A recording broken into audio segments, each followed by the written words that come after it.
Okay, I hope everyone is okay with looking at my family photos. I'm going to show you the new addition to Lightroom on mobile. So in Lightroom on mobile, we have a feature called Quick Actions. This is a feature we actually shipped, I believe it was last October, so it's been out for a little while, but we have a new enhancement to this feature available.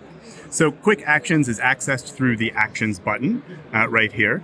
And what this does is it brings up a number of very easy kind of one-tap, goal-oriented actions that you can take here. So what do I want to do to this photo? Maybe I want to make the sky look nicer. Well, there's a sky button. I can go ahead and tap right on that and get different options for the sky. That looks great. I'll go ahead with that. So we've had that, as I said, for a few months. Today, we've added a great improvement to the Quick Actions feature on mobile here. Previously, in the previous version prior to today, we had this retouch feature where it would allow you to retouch the appearance of people in the photo, and it would retouch everyone's appearance in the same way. It did everybody the same.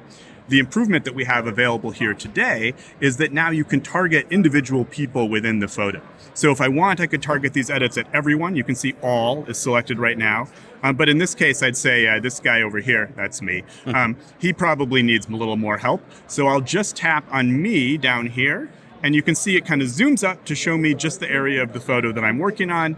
And then I have a bunch of different things that I can focus on down here. Maybe I want to do something with my hair, darken that down a little bit because there's plenty of gray in it, something like that. Great. So it lets me really target edits onto an individual person. I haven't affected the appearance of the other people in this photo when I did that.